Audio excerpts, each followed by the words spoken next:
de que esa coordinación no se haya dado, y en cierto sentido responsabiliza a sectores cubanos y a algunos sectores de Puerto Rico que más que luchar por la independencia estaban interesados en sacar a España para anexarse a Estados Unidos, y eran parte del mismo comité revolucionario en que participaba el Partido por la Independencia para el logro de la independencia de Cuba y Puerto Rico. Pero viniendo de Betances, es un elemento de mucha importancia el señalamiento que hace. Sí había un sector de puertorriqueños que no quería la independencia, porque la independencia significaba la pérdida de privilegios y particularmente la abolición de la esclavitud. Y a ese sector no le convenía en ese momento y no estaba dispuesto a embarcarse en un proyecto independentista cuando eso podía tener consecuencias sobre su hechura económica. O sea que en ese sentido no es totalmente ajena a la realidad el pronunciamiento de Betances. Sí tenía realidad, pero asimismo había otro sector que también entendía que sí se podía lograr la independencia. Falta de organización y preparación revolucionaria. Yo creo que ahí hay elementos de los estudios más científicos que se han hecho del Grito de Lares que apuntan hacia que había un problema de coordinación grave. En vísperas del Grito de Lares, Betances sale para Europa, después va a República Dominicana, después va a San Tomás, y segundo Ruiz Belvis, otro de los dirigentes, sale para Chile, y otro de los dirigentes de apellido Bauzá sale para Nueva York. ¿Quién iba a coordinar entonces en Puerto Rico la insurrección? Pues eso no está claro, y da la impresión de que con todo el apoyo que se había ido consiguiendo, las condiciones para la insurrección desde el punto de vista organizativo no estaban maduras. Obviamente las revoluciones no son relojes suizos que usted los pone y salen caminando sin ningún problema. Las revoluciones están compuestas por seres humanos con dificultades, con limitaciones, con fallas. Imagínense un país donde llegar de San Juan a Arecibo tomaba 3 o 4 días, y viajar de Mayagüez a San Sebastián podía tomar 2 días a caballo, porque había tomado más tiempo. El servicio de comunicaciones era sumamente limitado, casi no había carreteras, lo que había eran caminos. Los caminos principales estaban vedados para el paso rutinario que no fuera de carácter comercial, porque habían postas de militares plantadas en esos caminos. Por lo tanto, el ir y venir no era sencillo para ningún grupo revolucionario que se planteara hacer una insurrección. Estamos hablando de un país donde cerca del 90% de la gente no sabía leer ni escribir. Usted podía tirar 10.000 boletines, pero eran pasto para la lluvia, porque ¿quién los iba a leer? Alguien tenía, alguien que sabía leer, se los leía, pero eso es en grupos más pequeños, más limitados.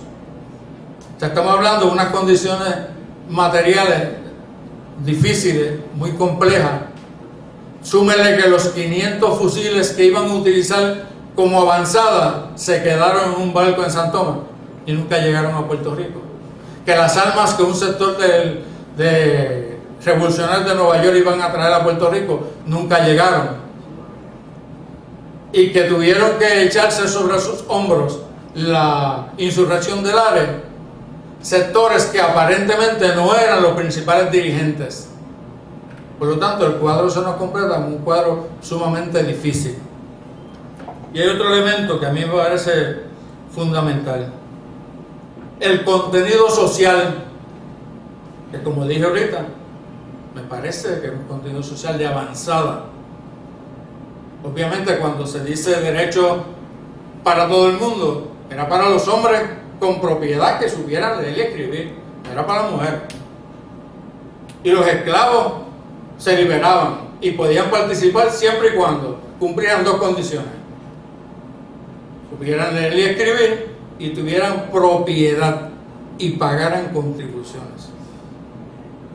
Eso era lo que los revolucionarios de ese tiempo planteaban, porque eso era parte de la tónica del clima existente en Europa y en los distintos países en que se dieron procesos revolucionarios de esta naturaleza. Pero me llama la atención poderosamente que en el contenido social del Grito de Lares no se decretara la abolición inmediata de la esclavitud. Tenían esclavos en las filas, pero si estaban en las filas armados y participaban, se les daba la libertad.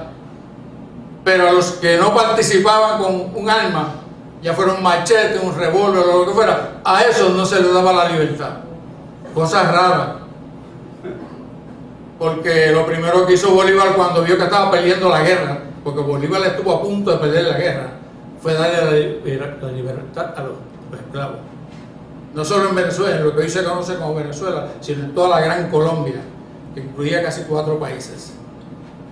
¿Por qué? Porque esa era la masa humana que podía derrotar a España si se armaba. En el caso de Cuba, que es extraño que Cuba sea en 1895 que declare su independencia formalmente. Tuvo una guerra de 10 años.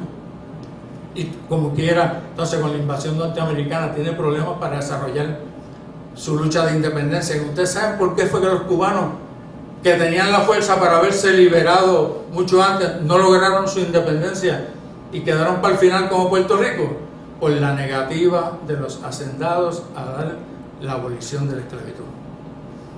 Porque decían, el día que liberemos a los esclavos, esos negros van a venir con sus machetes y nos van a cortar la garganta a todos, hombres, mujeres y niños.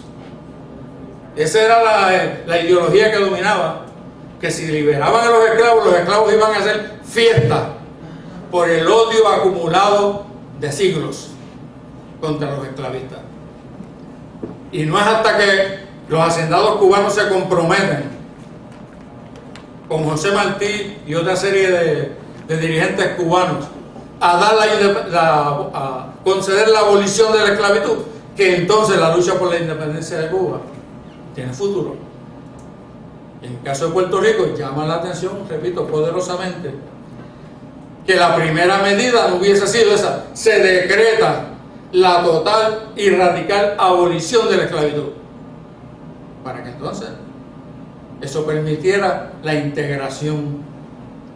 Eso pues es un elemento de contenido social que hay que analizar con mucho cuidado, porque da la impresión que aún dentro de las filas revolucionarias había sectores que apoyaban la independencia, pero no necesariamente apoyaban la total liberación de los esclavos, sino la apoyaban parcialmente. Y fíjense, no estoy hablando del hacendado común y corriente que camina por ahí, por el parking de Sociales. Estoy hablando de un abolicionista, uno de los dirigentes de la revolución puertorriqueña, Segundo Ruiz Belvis. Liberó de los 40 y pico de esclavos que tenía su familia en la hacienda, él liberó 19, pero el resto no lo liberó. Segundo Ruiz Belvis, uno de los principales dirigentes del Grito de Lares.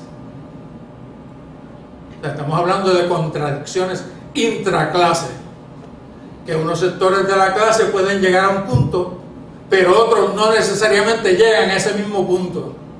Y en una situación tan compleja como la que vivían las fuerzas revolucionarias en el Puerto Rico de 1868, todas esas variantes son posibles y afectan de alguna manera la forma en que ese proceso se desarrolló.